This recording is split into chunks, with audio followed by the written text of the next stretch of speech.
The 1850 U.S. Census revealed 2 Chinese residing in Los Angeles. In 1860, 16 Chinese called Los Angeles home, and by 1870, the population had increased to 170. A Chinatown district began to emerge on a small street south of the Old Plaza, all within the present-day boundaries of El Pueblo de Los Angeles Historical Monument. Popularly known as the birthplace of Los Angeles, the El Pueblo area also became home to the first Chinatown in the region. Older adobe and wood frame buildings that had been built by the earliest residents, who were of Native American, Spanish, and African descent, came to be occupied by the newer Chinese immigrants. Welcome to the walking tour of historic and new Chinatown. You can view photographs on your screen along the tour by using a compatible device. Funded by the Nissan Foundation, Historic Trails Modern Tales is a walking tour that highlights 20 landmarks to rediscover and create a linkage between the history and development of 2 significant Chinese American communities in Los Angeles. To begin your tour of Historic Trails Modern Tales, please start at the front entrance of the Chinese American Museum, located on Sanchez Street, directly south of the El Pueblo Plaza. The economic boom of the 1880s continued to draw many Chinese to California and Los Angeles. The historic Garnier Building was built in 1890 by Philippe Garnier, member of a prominent business family, to serve the growing Chinese American community in Los Angeles. It became the political center of Chinatown. Suellen Cheng, senior curator at El Pueblo de Los Angeles Historical Monument, comments. The Garnier Building was built in 1890 by Philippe Garnier and was always occupied by Chinese commercial tenants and political organizations and nonprofit groups that helps the early Chinese immigrants to adjust the new life here. And we, of course, always used by the Chinese there, and so it's symbolically, I think that was one of the most significant buildings in the historic Chinatown in Los Angeles. On the ground floor, facing both Los Angeles and Sanchez Streets, businesses such as the Sun Wing Wo General Store served a bustling community. The upper floors contained offices to family, fraternal, and civil rights organizations, such as the Chinese Consolidated Benevolent Association and the Chinese American Citizens Alliance, as well as many residential units. The Garnier Building is now the last standing building of the historic Chinatown and is now home to the Chinese American Museum. Opened in 2003, the museum stands as a symbol for the Chinese who started their legacy in Los Angeles. A timeline that details the journey of Chinese in America and a recreation of the Sun Wing Wo General Store is currently on exhibit inside the Chinese American Museum. Exit the museum and walk around to the east side of the Garnier Building by walking south down Sanchez Street and exit the park through the back gates. Make a left on Arcadia Street and another left on Los Angeles Street. As you walk, here's some early background by historian William Estrada.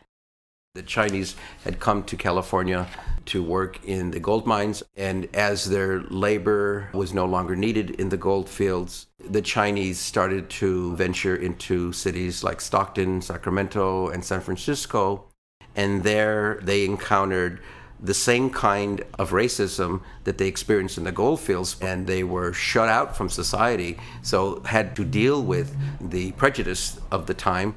Chinese gradually come to Los Angeles to try a new life. The story of Chinese labor is tied to why they come to Los Angeles, seeking a better life, recruited to build a service road that would connect Los Angeles to Northern California. That was part of their story.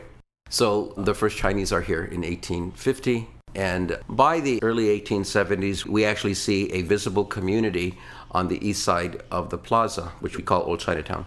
By 1870, a sizable community between 170 and 200 people are living and are engaging in various occupations. So the Chinese fill a gap in such areas as vegetable farmers, laundry work, servants, other types of labor. Take a moment to study the plaques on the sidewalk. Locate the plaque regarding the Chinese Massacre of 1871. Anti-Chinese sentiment had been rising in Los Angeles as a backlash to increased immigration and employment of Chinese. Prior to the construction of the Garnier Building, A shooting incident led a mob of 500 local men to publicly lynch and shoot to death 18 Chinese men and boys. The Chinese Massacre is considered to be one of the deadliest incidents of racial violence ever recorded in the American West. Although a handful of the perpetrators were tried and convicted, they were eventually all released on appeal due to prosecution errors. The massacre highlights the intense racist sentiments against the Chinese and their uncertain existence in an era devoid of reliable law enforcement. Historian William Estrada comments, Sentiment and misunderstanding and mistrust of an ethnic group that was clearly seen as unlike your culture was targeted. The incidents of violent attack on the Chinese in the gold fields and in the streets of San Francisco and Sacramento and Stockton are fairly well documented. It was actually considered to be an okay thing to openly attack a Chinese person. There's a whole literature and artwork and journal reviews of the experience of Chinese in San Francisco. That same kind of sentiment followed into Los Angeles and erupted in 1871 with the Chinese Massacre. Several years later, anti-Chinese sentiments, fueled by Dennis Kearney and the Working Men's Party in San Francisco, spread throughout the United States, which led to the passing of the Chinese Exclusion Act in 1882. The law prevented Chinese laborers from entering the country. The act was scheduled to terminate after 10 years, but it was extended in 1892 and 1902 and expanded to include all classes of Chinese immigrants. One of the resultant impacts of the act was a new economic focus for Chinese Americans.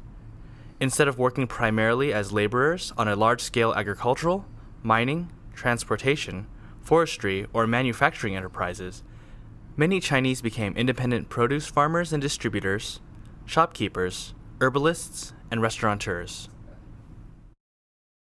Continue north on Los Angeles Street. Observe the Old Plaza on the left, the birthplace of Los Angeles. Continue on Los Angeles Street, bearing right until you encounter an intersection. Look across Alameda Street to Union Station. Cross Alameda Street and walk into the building to explore the last major rail passenger terminal built in the West.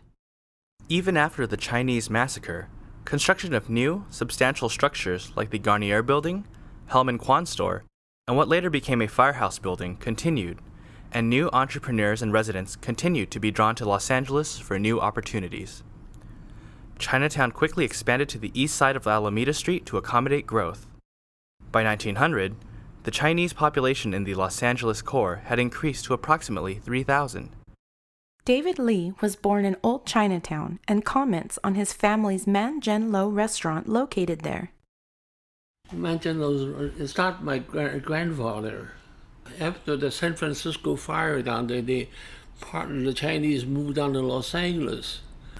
Man Jen Lo, it happened to be from Zhongshan. So if you want to find any people from Zhongshan, you go to Man Jen Lo, and they will trace it for you to find where your relative from.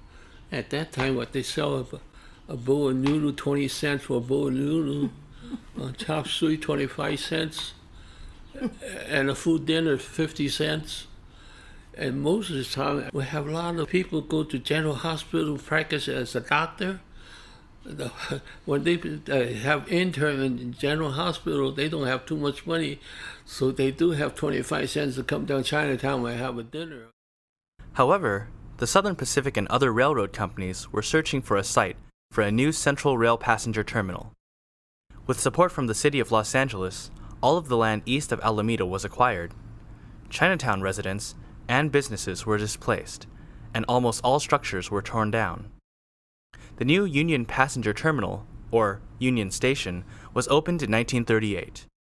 Except for scattered buildings west of Alameda and adjacent to the plaza, historic Chinatown was destroyed.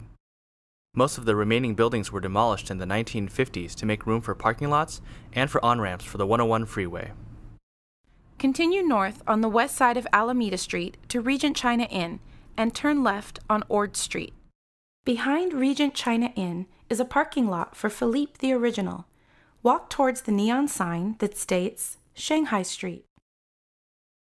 The Shanghai Street sign is one of the last remnants of China City. Efforts were made to re-establish the Chinese community following the demolition of Old Chinatown. Christine Sterling, the founder of Olvera Street, envisioned China City as a location to promote tourism and for displaced merchants from Old Chinatown.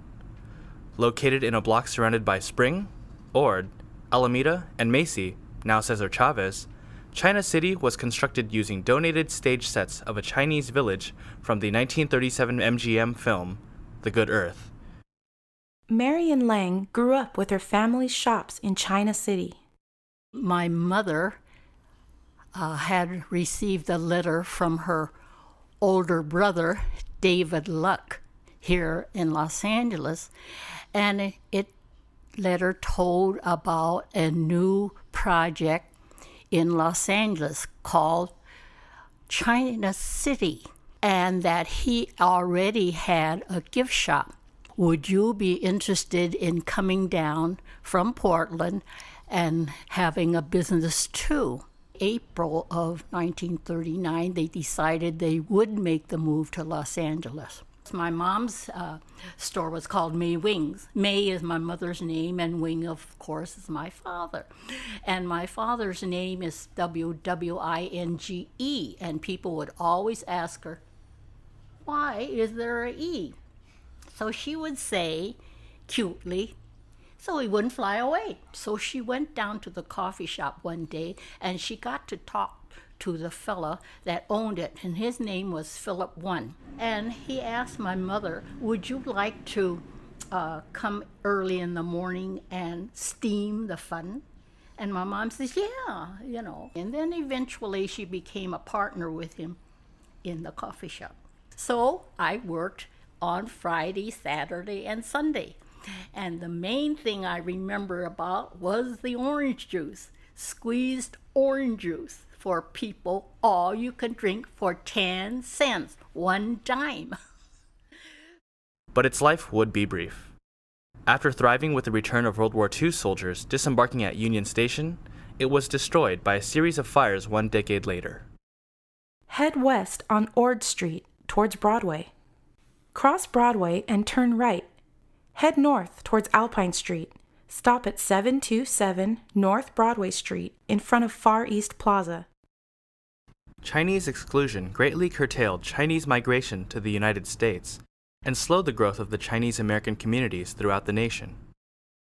Although there are presently over 52 different ethnic groups in China, the majority of the residents of historic and new Chinatown came from the province of Guangdong, historically known as Canton, and spoke Cantonese, with a few others from Fujian, Shanghai, Zhejiang, and other coastal areas. Even with the repeal of the Chinese Exclusion Act in 1943, a race-based quota was implemented, allowing only 105 new Chinese immigrants to enter the United States per year. The passing by Congress of the Immigration and Naturalization Act of 1965 restructured immigration policies and provided new opportunities for Chinese to migrate to the United States.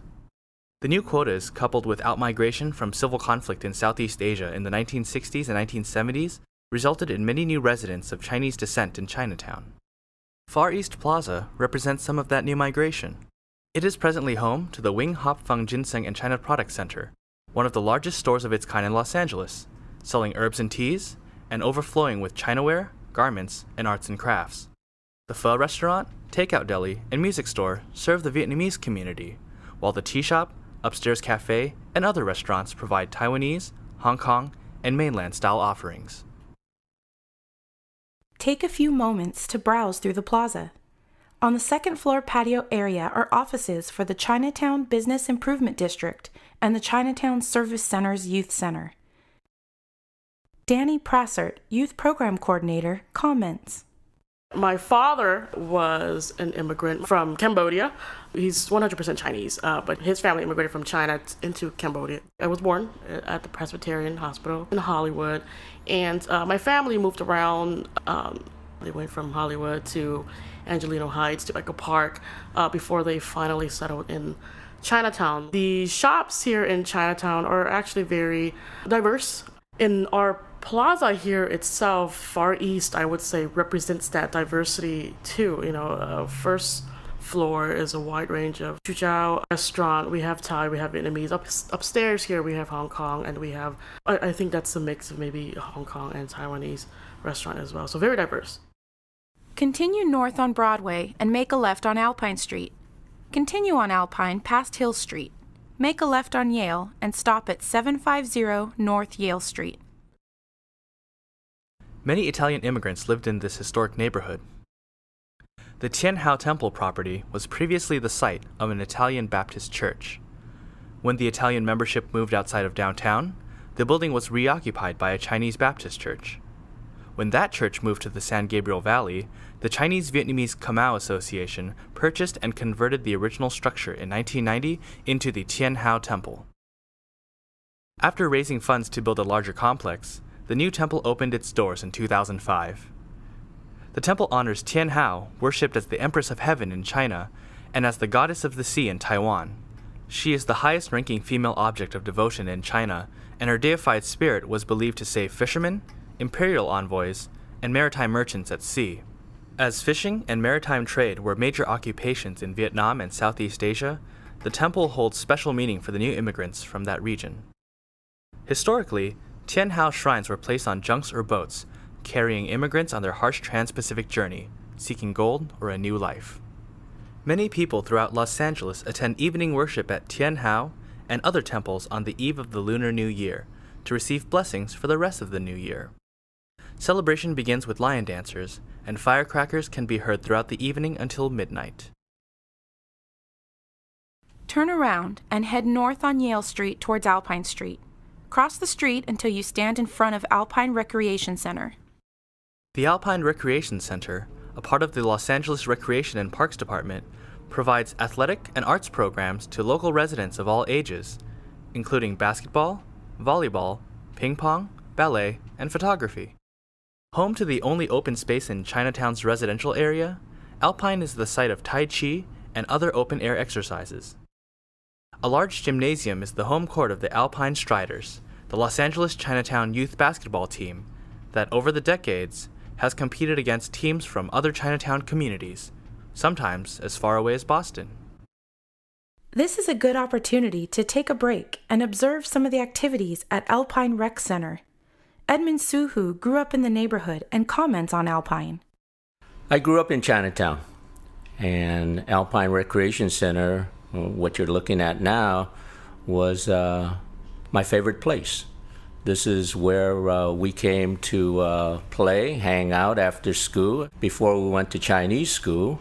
And then on weekends, this is where we were.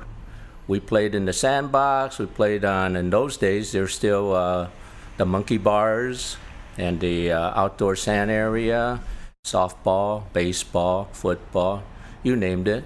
It wasn't as large as what you see now. When I was young, where you have the outdoor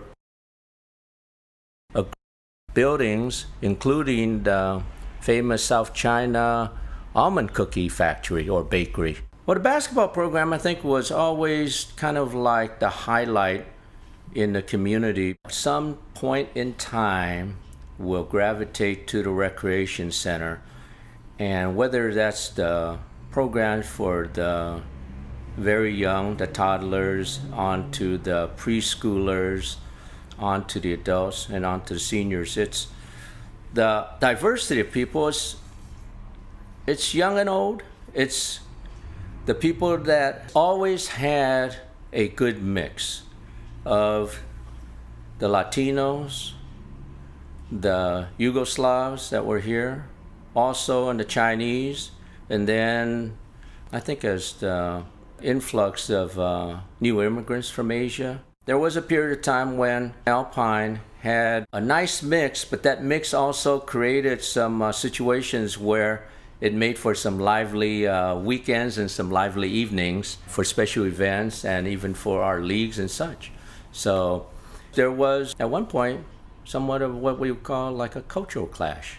One of the better things of the recreation center was that it allowed people to meet each other in a situation or an activity where there were set rules and you followed them, you played the game, and if you were a better athlete, so be it. You were a better athlete.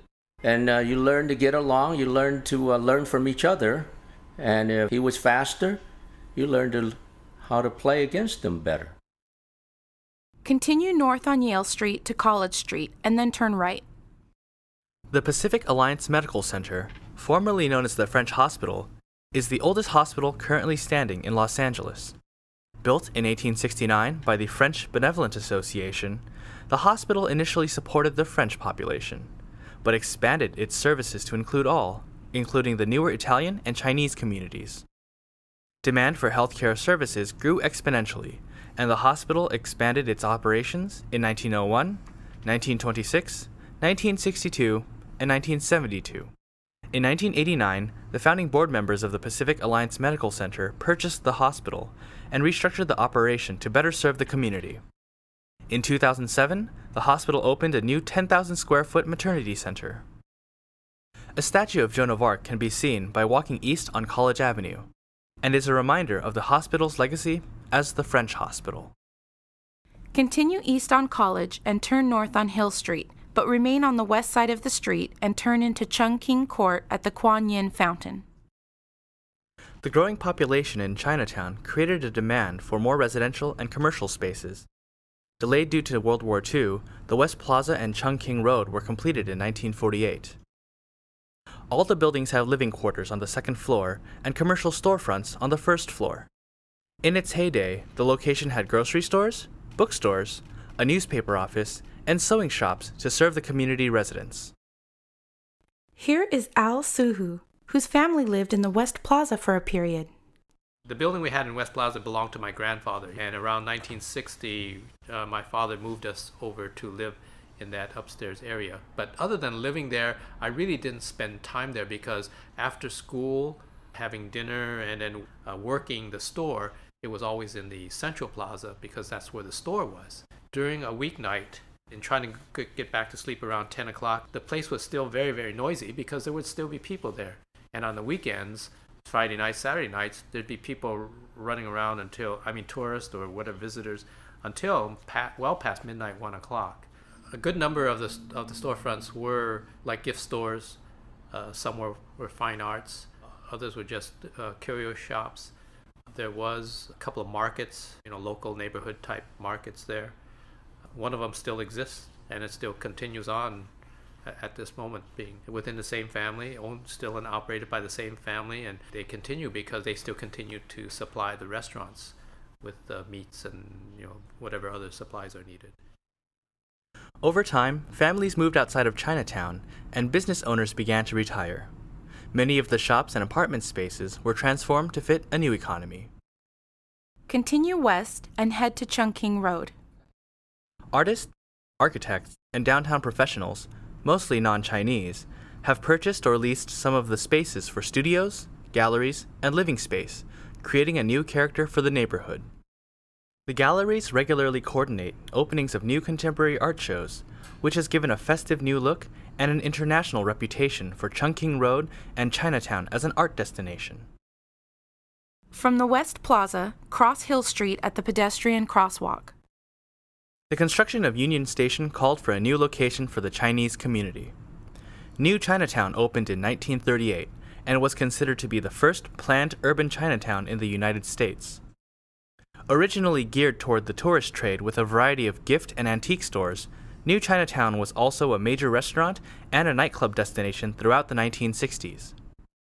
As the Chinese American population has expanded and migrated out toward the suburbs, most of the restaurant spaces have been reoccupied by contemporary design shops, design offices, and even a residential unit. For a touch of nostalgia and romance, Hop Louie, housed in the distinctive 5-story pagoda tower, is the only restaurant and bar remaining from the early years of New Chinatown. The oldest of the 4 gates in the New Chinatown Plaza, the West Gate is made partially of 150-year-old camphor wood. The gateway consists of 3 flat arched openings, the central one being taller than the sides, with columns and carved brackets supporting a 5-part tile roof. The ceremonial stage and parade for the 1938 opening of New Chinatown were held in front of this gate.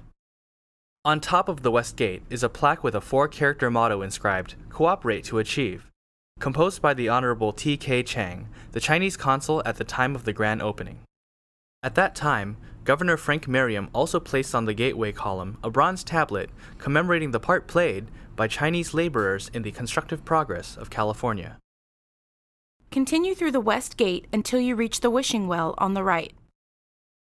Conceived and designed by Professor Liu Hongkei from Los Angeles, the Wishing Well is modeled after the sacred Seven-Star Caverns, a famous scenic site in Guangdong. At its public dedication, Los Angeles-born international film star Anna May Wong planted a willow tree, her Chinese name translated to Frosted Yellow Willow. The event was captured on postcards, which were sold at nearby gift shops. Today, wishers can try their luck at such fortuitous forces as love, money, and health. As you walk through the new Chinatown complex, note that street name signs mark the various pedestrian walkways.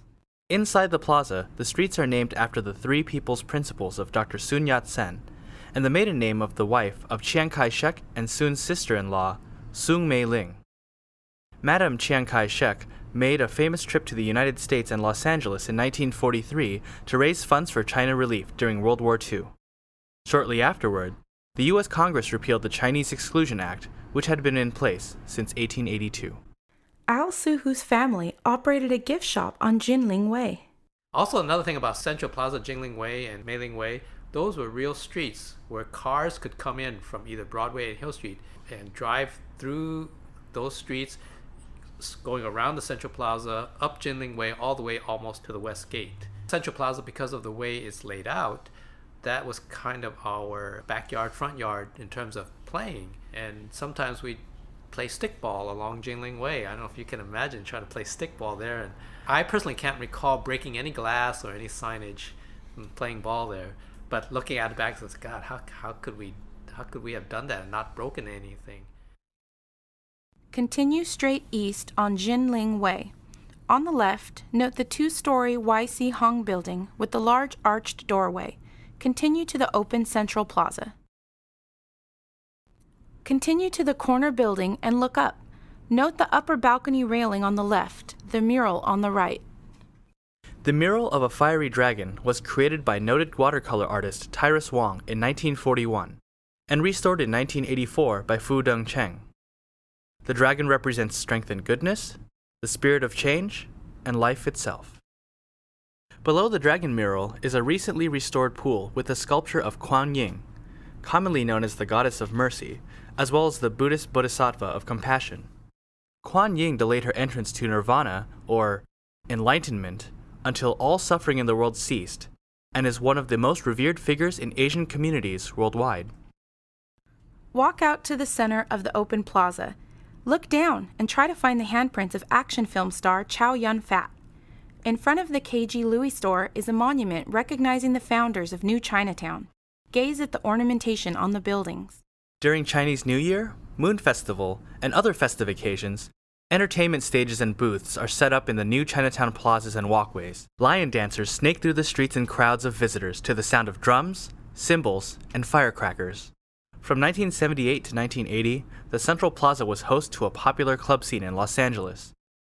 New wave bands played at Madame Wong's while punk groups performed at the Hong Kong Cafe. The shows were featured in publications such as Slash and Flipside. For a brief period in 1992, the punk scene resurfaced at the Hong Kong Cafe.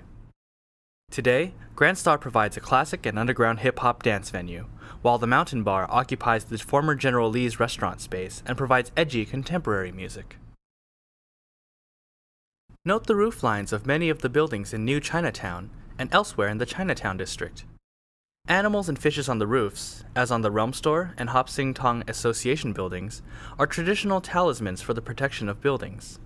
Also, the word for fish is a homonym for the word wealth in Chinese, a good omen for business. Doorways and windows reflect classical Chinese design elements. Walk around to the front of the seated figure which faces the east. The statue of Dr. Sun Yat-sen was erected in 1964. Sun Yat-sen led the overthrow of the Manchu or Qing dynasty emperors in 1911 and is regarded as the founding father of the Republic of China. Sun was educated in Chinese and Western schools. His political ideals are summarized in a set of doctrines called the Three Principles of the People: nationalism, democracy, and the people's well-being. Major ceremonies are conducted in front of the statue every year on the anniversaries of the founding of the Republic of China on October 10, 1911, and of Dr. Sun's birth and death. Facing the statue is the East Gate, one of the most popular landmarks of Los Angeles' Chinatown. The gate was sponsored by Y.C. Hong, the first Chinese American in Los Angeles to pass the bar, who moved his law office to the Central Plaza. Mr. Hong was a community leader who spoke for the rights of immigrants before the state legislature and the U.S. Congress. The four large characters on the gate poetically state, "The spirit of Mother Meng and Mother O," in tribute to Y.C. Hong's mother and to all mothers. Exit through the East Gate and turn left on Broadway. Early Chinese immigrants in America often found themselves in a strange and hostile environment and consequently created family, fraternal, and district associations in many Chinatowns to provide financial and legal assistance, as well as shelter and fellowship.